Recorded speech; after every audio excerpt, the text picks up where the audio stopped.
Assalamualaikum warahmatullahi wabarakatuh. Sebelumnya, izinkan saya untuk memperkenalkan diri. Nama saya Gladys Livia Fitri dari kelas Pendidikan Matematika D, Fakultas Matematika dan Ilmu Pengetahuan Alam, Universitas Negeri Jakarta, dengan NIM 21301211012. Dan pada kesempatan kali ini, saya akan membahas sedikit tentang kurang lebih apa yang saya dapatkan setelah membaca sebuah buku yang berjudul How to Solve That. Jadi, saya akan membuka video ini mengenai pembahasan tentang masalah. Sebuah masalah itu tidak jarang kita temukan dalam kehidupan kita, bahkan nyaris setiap hari kita berhadapan dengan permasalahan. Dan dalam kehidupan dan berbagai prospek bidang dan perspektif ini, permasalahan juga lebih tepatnya dimunculkan di ruang kelas. Jadi permasalahan ini bukan muncul tapi dimunculkan. Nah, permasalahan yang ada di ruang kelas ini dimunculkan sebagai salah satu cara atau pendekatan bagi pendidik khususnya kepada peserta didik untuk mempelajari sesuatu. Jadi di sini mereka tidak serta-merta menyampaikan materi atau pembahasan itu secara langsung, melainkan melalui masalah. Jadi dikasih masalah dulu, lalu kemudian peserta didik itu melakukan tahapan-tahapan yang telah dirancang oleh pendidik sedemikian sehingga nanti mereka tiba di satu tujuan yang diinginkan oleh pendidik itu. Pemahaman apa yang diinginkan oleh pendidik itu agar didapatkan oleh peserta didik. Nah, masalah-masalah seperti apa saja yang dimunculkan di ruang kelas? Itu beberapa masalah kalau dalam spesifiknya adalah di mata pelajaran matematika. Di antaranya yang pertama, sebuah masalah yang membutuhkan solusi, yang hasil akhirnya atau outputnya itu berupa solusi. Jadi ini masalah, dikasih data-data yang diketahui apa saja, lalu si peserta didik ini diminta untuk menemukan solusinya. Yang kedua, itu adalah yang sifatnya membuktikan. Jadi peserta didik diberikan suatu pernyataan atau formula dari sesuatu, nanti peserta didik itu dari apa yang dia punya, modelnya itu pernyataan dan formula tersebut, bagaimana cara peserta didik membawa apa yang dia ketahui atau pengetahuan sebelumnya mengenai pernyataan tersebut untuk dibawa ke apa yang ingin dibuktikan. Jadi, dia tidak memulai dari apa yang diketahui di pernyataan tersebut secara mentah-mentah. Jadi dia harus menggunakan pengetahuan yang ia miliki mengenai pernyataan tersebut untuk dibawa dan pada akhirnya membuktikan pernyataan tersebut. Nah, lalu tipe permasalahan yang ketiga itu ada permasalahan yang sifatnya menafsirkan atau menentukan pengukuran. Jadi seandainya misal suatu ukuran itu berhubungan dengan ukuran yang lain, misalnya volume itu bergantung dengan dimensinya. Nah, dalam permasalahan ini peserta didik itu harus mampu menentukan kalau misalnya nilai yang ini itu dinaikkan, apa yang terjadi dengan nilai yang lain. Nah, itu adalah jenis permasalahan yang berkaitan dengan pengukuran ini. Namun dari berbagai macam bentuk permasalahan yang ada, sejatinya terdapat langkah-langkah mendasar yang dapat digunakan oleh pendidik untuk membimbing peserta didiknya untuk menemukan suatu pengetahuan mengenai materi tersebut melalui masalah. Nah, ada 4 langkah dalam hal ini. Yang pertama, pendidik itu memastikan siswa atau peserta didik apakah sudah memahami permasalahan tersebut atau belum. Yang kedua, mereka lebih tepatnya si peserta didiknya harus lebih aktif di sini. Namun pendidiknya tidak serta-merta lepas tangan. Pendidiknya harus tetap berada di situ untuk mengarahkan melalui pertanyaan-pertanyaan yang akan diajukan. Jadi mereka, baik pendidik maupun peserta didik, melakukan langkah yang kedua, yaitu perencanaan penyelesaian masalah atau pencarian ide, pengkonstruksian ide. Nah, dalam proses ini baik pendidik maupun peserta didik itu memiliki perannya masing-masing. Pendidik akan memberikan pertanyaan-pertanyaan yang sekiranya dapat menstimulus peserta didik untuk memunculkan ide dari diri mereka sendiri dalam menyelesaikan masalah tersebut. Jadi, dengan hadirnya pendidik di sini adalah sebagai seseorang yang mengarahkan serta memicu ide-ide yang ada di benak peserta didik. Setelah mereka, baik semua peserta didik itu memiliki gambaran mengenai masalah ini, masalah ini harus diselesaikan dengan cara yang seperti ini. Langkah-langkah secara keseluruhan, gambaran kasar secara big picture-nya itu telah dipahami oleh peserta didik. Maka langkah selanjutnya adalah mengeksekusi atau melangsungkan rencana yang tadi sudah dirancang bersama. Nah, dalam melangsungkan rencana ini perlu diperhatikan sekali bagaimana prosedur atau tiap langkah yang dilakukan oleh peserta didik. Nah, tugas pendidik di sini tetap mengawasi tiap langkah yang dilakukan oleh peserta didik, dan apabila terdapat kesalahan atau kekeliruan dalam mengerjakan hal tersebut, maka adalah sebuah tugas dan tanggung jawab oleh pendidik itu sendiri untuk mengajukan pertanyaan yang juga menstimulus peserta didik untuk berpikir kembali mengenai langkah-langkah yang telah ia tulis, bisa dari detailnya atau mungkin dari urutannya, dan juga aturan-aturan seperti aturan penulisan atau mungkin aturan urutan berdasarkan aksioma ataupun teorema. Nah, pendidik tidak serta-merta memberitahu ini salah, harusnya seperti ini, tidak. Namun pendidik mengajukan pertanyaan. Nah, untuk itu si peserta didik ini tidak langsung menerima informasi mentah-mentah. Jadi si peserta didik ini diajak untuk berpikir lebih dalam mengenai langkah-langkah yang sedang ia kerjakan dan memiliki keyakinan sendiri pada apa yang mereka tulis atau yang mereka kerjakan. Sehingga hal tersebut membuat peserta didik lebih yakin dengan apa yang mereka kerjakan. Nah, langkah terakhir yang sangat krusial namun sering dilewatkan. Cenderung peserta didik itu apabila sudah menemukan solusi atau sudah menyelesaikan suatu permasalahan, maka sudah, ia akan langsung menutup bukunya, ia tidak akan membahasnya kembali. Nah, di sini peran pendidik adalah untuk mengajak peserta didik bersama-sama melihat kembali hasil pekerjaan mereka. Diruntut dari awal, dari proses di mana mereka memahami masalah.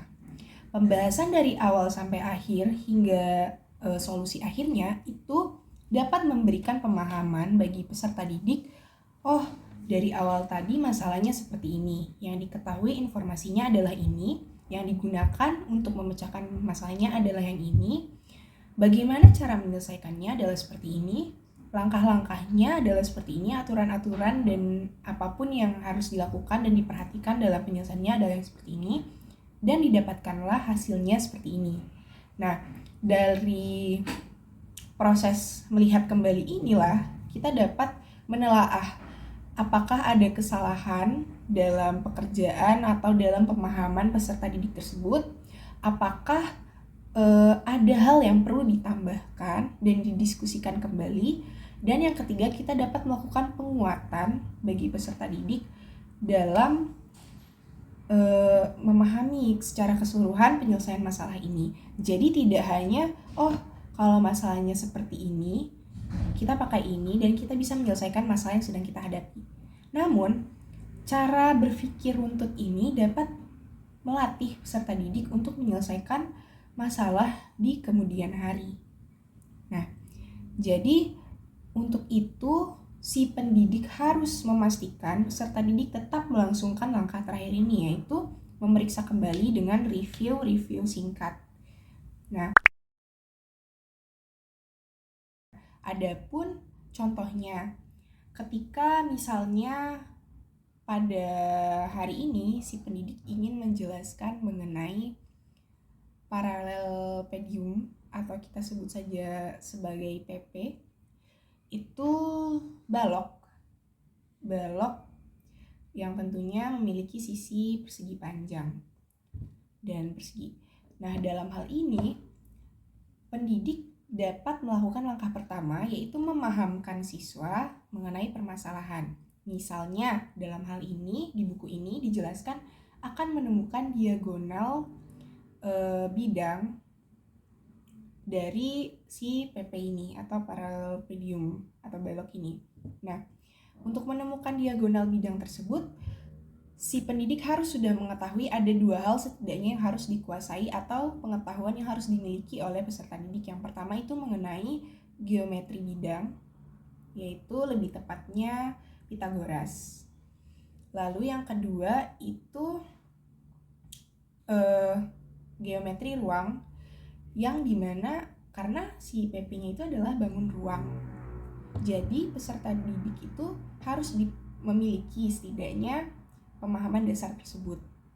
Nah, bagaimana pendidik mengetahui apakah peserta didik itu memiliki pemahaman tersebut atau belum? Dengan cara melakukan recall atau mengingatkan kembali dengan pertanyaan-pertanyaan yang kembali lagi menstimulus peserta didik. Nah, misalnya kita bisa melihat bahwa pada hal ini, di buku ini tentunya diberikan sebuah gambar atau ilustrasi.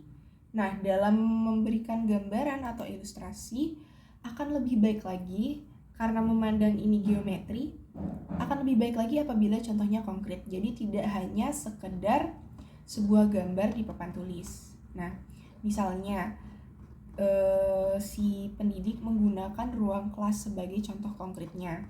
Kita dapat memberi gambaran bagaimana letak dari PP ini sendiri. Jadi misalnya ini ruang kelas, maka pendidik dapat mengatakan ruang kelas kita ini berbentuk parallelepipedium. Nah, di mana dari sini ke sini, misalnya dari depan itu adalah A, yang dimana itu merupakan panjang dari parallelepipedium. Dan dari pojok sana ke sana itu adalah B, yang dimana itu merupakan lebar dari parallelepipedium misalnya. Lalu dari bawah ke atas sana itu adalah C atau yang dapat disebut sebagai tinggi dari parallelepipedium. Nah, yang mana yang ingin kita cari nilainya adalah diagonal ruang dari parallelepipedium itu, yaitu dari pojok sini sampai ke atas sana. Nah, untuk menggambarkan itu pendidik harus memberikan nama-nama juga yang jelas atau simbolisasi yang jelas terhadap apa yang ditanyakan dan apa yang diketahui. Nah, dari ujung sana ke sana atau diagonal ruang dari PP tersebut dapat diberi nama dengan X misalnya. Nah, dalam hal ini kita telah memiliki data yaitu A, B, C, dan yang ditanyakan apa? Yang ditanyakan adalah X. Dan implikasinya karena ada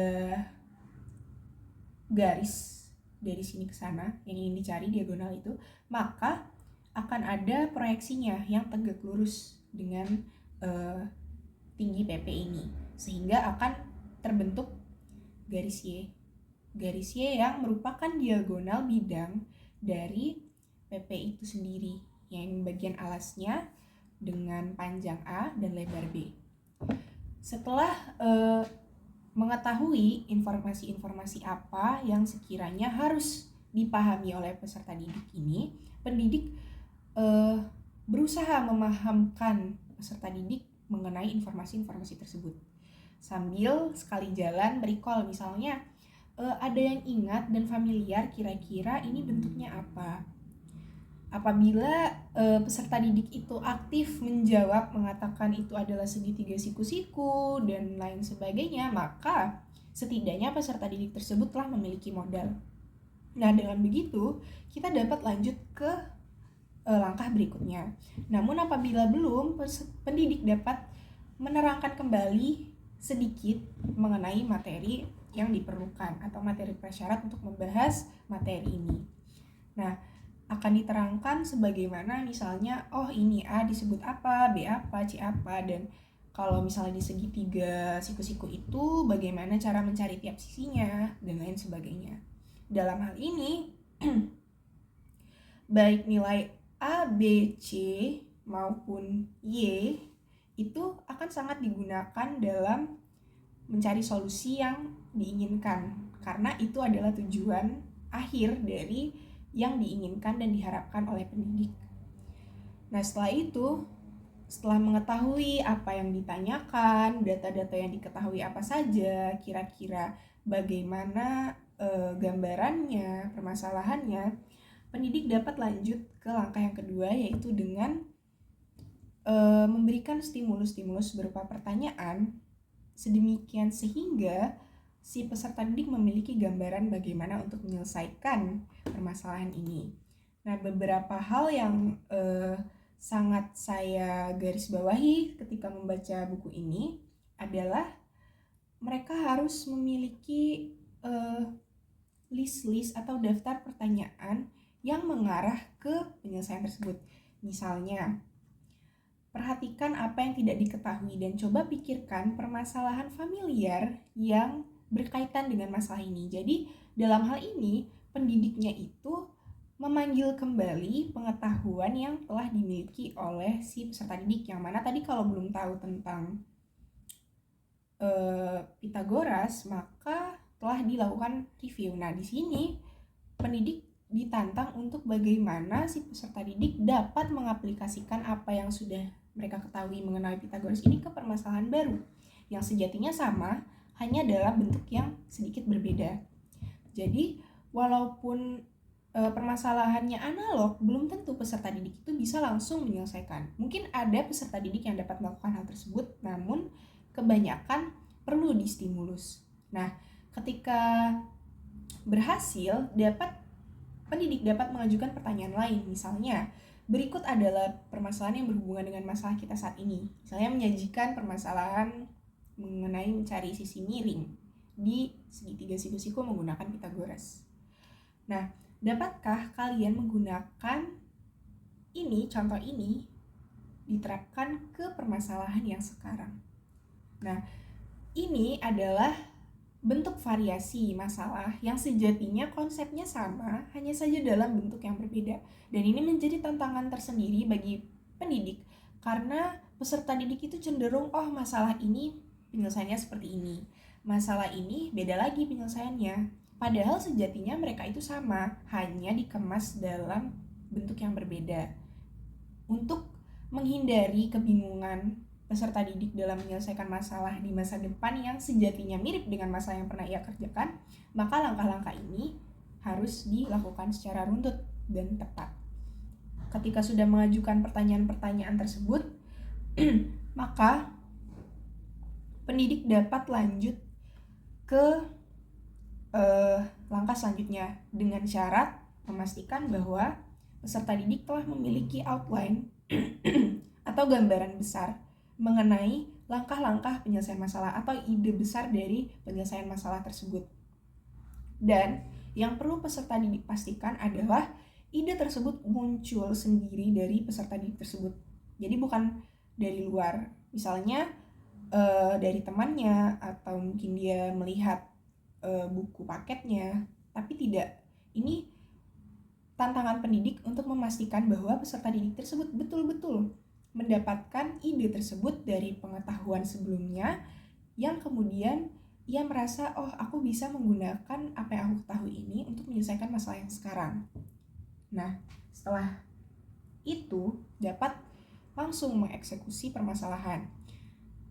Nah, yang berbahaya, salah satu cara juga untuk mengetahui apakah peserta didik itu mendapatkan idenya sendiri atau dari luar adalah ketika peserta didik itu lupa dengan ide besar atau outline yang seharusnya ia eksekusi pada tahap selanjutnya.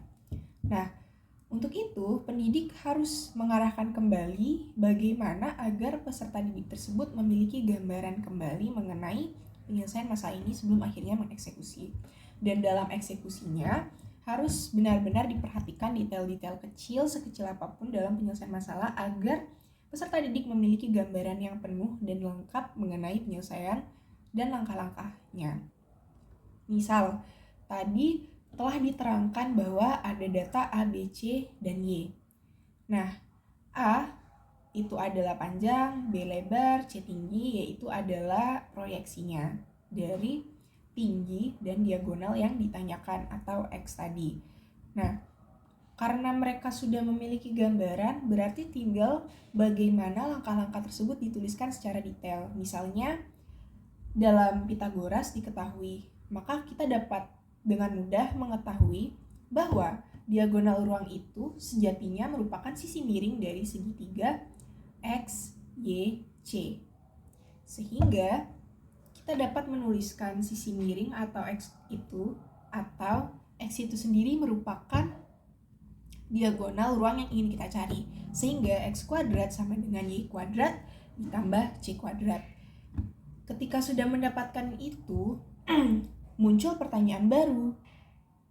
Kan Y itu sejatinya merupakan sisi miring dari segitiga A, B, Y, yang dimana terletak di alas atau permukaan PP. Nah, ketika di bagian bawahnya itu membentuk segitiga siku-siku juga, maka Y itu dapat dituliskan sebagai Y kuadrat sama dengan A kuadrat ditambah B kuadrat. Dalam hal ini perlu diperhatikan betul detail atau langkah yang dituliskan oleh peserta didik agar tidak terjadi kesalahpahaman ketika akan mensubstitusikan persamaan yang kedua ke persamaan yang pertama. Karena informasi pertama tadi diketahui bahwa X kuadrat sama dengan Y kuadrat ditambah C kuadrat, maka nilai Y kuadrat tersebut dapat diganti dengan A kuadrat ditambahkan B kuadrat, sehingga kita dapatkan X kuadrat sama dengan A kuadrat ditambah B kuadrat ditambah C kuadrat. Namun, ada peserta didik yang sudah berhenti di sini. Padahal yang ditanyakan adalah X, di mana merupakan diagonal ruang dari parallelepipedium itu. Nah, ini menjadi tantangan bagi pendidik untuk memperhatikan kembali apakah peserta didik sudah benar-benar menyelesaikannya hingga langkah akhir, walaupun memang ada peserta didik yang paham sejatinya bahwa berarti itu nanti tinggal diakarkan kedua ruasnya atau dipangkatkan setengah kedua ruasnya. Namun, ini dapat menjadikan miskonsepsi kepada peserta didik yang tidak memahami itu, sehingga ada baiknya langkah tersebut tetap ditulis, sehingga didapatkanlah X sama dengan akar A kuadrat ditambah B kuadrat ditambah C kuadrat. Dan itu adalah solusi akhir yang diharapkan pendidik yang dapat didapatkan atau ditemukan oleh peserta didik. Dan ini menjadi modal awal, jadi tidak sekedar formula yang dihafalkan, melainkan yang mereka temukan sendiri melalui sekian banyak langkah-langkah. Nah, sebaik apapun peserta didik, tentu saja aku sudah menemukan solusi ini, ya sudah berhenti di situ. Nah, padahal harusnya lagi-lagi pendidik itu membawa peserta didiknya untuk kembali melihat dan menilik proses yang telah mereka lakukan sepanjang perjalanan ini untuk menyimpulkan pembahasan yang sebenarnya ingin dibahas. Nah, dari awal apa itu parallelepipedium, informasi-informasi apa yang diketahui dari parallelepipedium, dia punya panjang, lebar, tinggi, dia memiliki diagonal bidang, dia memiliki diagonal ruang. Nah, kalau yang ditanyakannya diagonal ruang bagaimana? Informasi apa yang kita miliki? Lalu kemudian memberikan notasi atau simbolisasi pada elemen-elemen atau dimensi-dimensi yang diketahui dalam parallelepipedium tersebut. Lalu kira-kira ini mirip dengan permasalahan apa? Bentuknya kok segitiga siku-siku, berarti ini mirip dengan permasalahan mencari sisi miring pada segitiga siku-siku yang mana menggunakan teorema Pitagoras.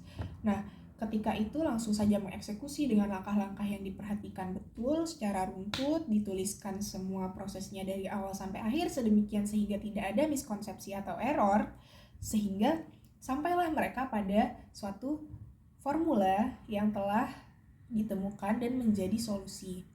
Dalam proses melihat kembali ini merupakan salah satu proses yang krusial, karena dengan begitu pengetahuan peserta didik akan lebih kuat dari sekadar menghafalkan formulanya, karena mereka mengikuti proses secara runtut dan paham betul dari mana asal muasal formula tersebut.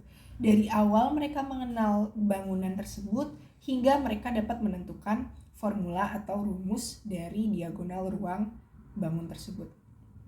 Nah, selain itu, bagi mereka yang secara intelijensi dapat dikatakan cerdas dalam hari ini akan merasa termotivasi dan memiliki rasa kagum karena telah berjalan sejauh ini dan formulanya telah melalui pengujian proses yang sangat panjang. Tadinya dia yang yakin jawabannya benar cukup sampai di situ, bahkan tambah yakin karena telah melalui serangkaian proses dan pertanyaan itu tadi.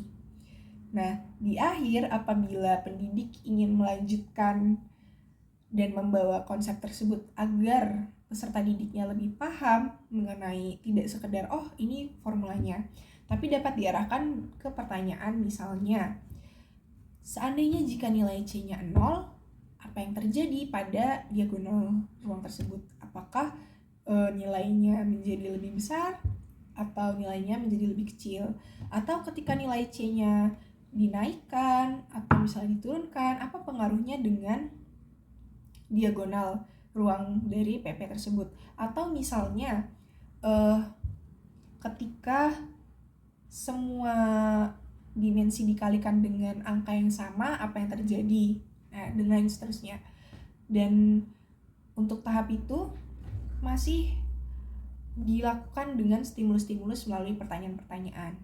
Tapi yang menjadi catatan, karena pertanyaan ini menjadi kunci penting untuk menstimulus peserta didik, sehingga harus diketahui pertanyaan seperti apa yang sebaiknya diajukan dan pertanyaan seperti apa yang sebaiknya tidak diajukan.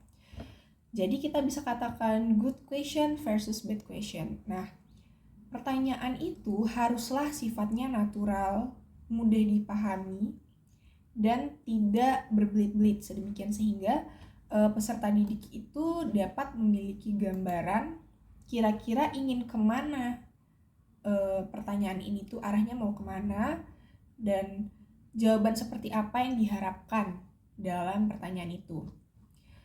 Dan dalam mengajukan pertanyaan ini juga harus memberikan pemahaman kepada peserta didik atau mensugesti peserta didik mengenai alur mengapa dan bagaimana mereka tiba di pertanyaan ini dan kemana arahnya pertanyaan ini. Sebuah pertanyaan yang diajukan harus memiliki tujuan, tergantung kemana pendidik ingin membawa peserta didik. Dalam hal ini, ke titik mana yang ingin ditunjukkan oleh si pendidik tadi, sehingga ia bisa memahami sugesti yang diimplementasikan dalam pertanyaan tersebut. Dan pertanyaan yang diajukan itu lebih baik sifatnya instruktif, sedemikian sehingga peserta didik dapat menggunakan atau mengaplikasikan solusi yang dia temukan ke banyak permasalahan. Jadi tidak hanya berhenti di situ saja. Itu kurang lebih yang saya ambil dari buku How to Solve It ini. Lebih kurangnya saya mohon maaf. Tentu saja apabila ada kesalahan kata, saya juga mohon maaf. Saya akhiri, wabillahi taufik wal hidayah. Wassalamualaikum warahmatullahi wabarakatuh.